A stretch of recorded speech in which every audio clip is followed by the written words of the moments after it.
Welcome to this Campaign 2022 weekly reality check. I'm political specialist Sean Boyd with our analysts, Democrat Mike Dino, Republican Dick Wadhams. It's game on in Colorado's U.S. Senate race. Democratic incumbent Michael Bennet out with his first attack ad.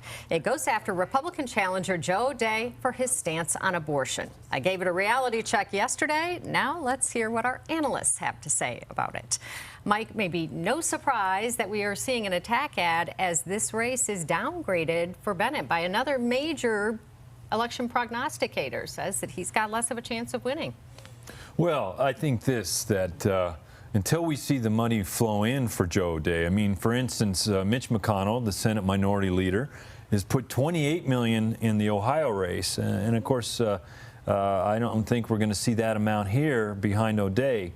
And McConnell's kind of got sour on his candidates all across the country, though. To be fair, Joe O'Dea is not as extreme as some of his other candidates. But Michael Bennet is a tough campaigner. I still expect him to win. It'll be single digits, but he's definitely going to be back in the U.S. Senate when the new Congress starts. Yeah, it's still in his favor, you know, even though they've downgraded it.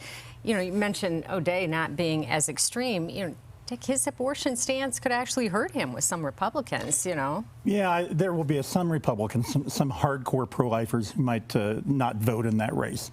But overall, Republicans want to win, and they want to win this race. And I'll say this about Joe O'Dea, too. Unlike the other two Republicans who ran against Michael Bennet previously, he actually wants to win. The other two seem to want to hand the election back to Bennet, and elections Bennet should have lost.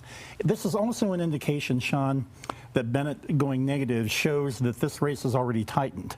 Normally, Democrats don't play what they think is the silver bullet of abortion until later in the campaign.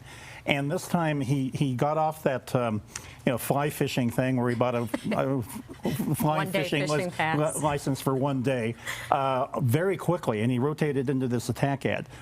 That tells me, as somebody who's run a couple of campaigns, they are very concerned about their numbers right now. Yeah. Well, the other ad making news this week features Democratic Secretary of State Jena Griswold and former Republican Secretary of State Wayne Williams. It's not what the ad says. It touts Colorado's safe and secure elections, but rather who paid for it. Taxpayers. That's at issue.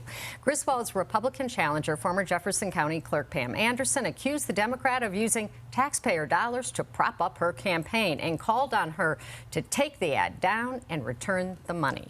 Dick, agree?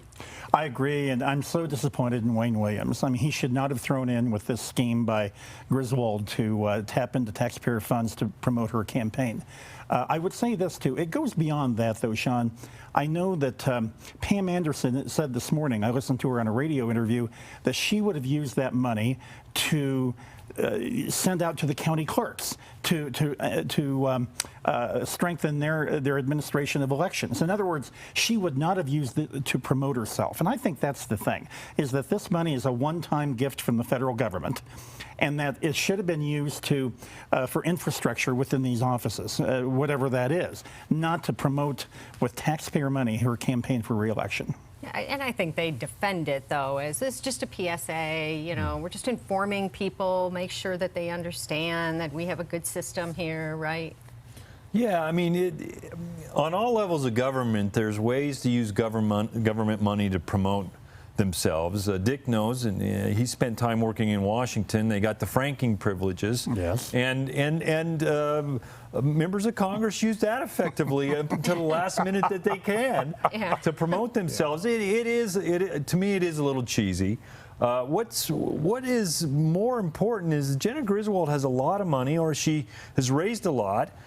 She has a lot on hand, and Pam Anderson doesn't. And what is even more interesting is that Tina Peters outraised all of them in the last reporting period, and she's not even on the ballot. So it's, you know, the real game is after Labor Day when you got to spend your own money, and Jena Griswold's in a good place on that. Maybe Tina will give him a loan to help him out. Maybe Tina will get on the ballot somehow. I don't know, as a write-in, right?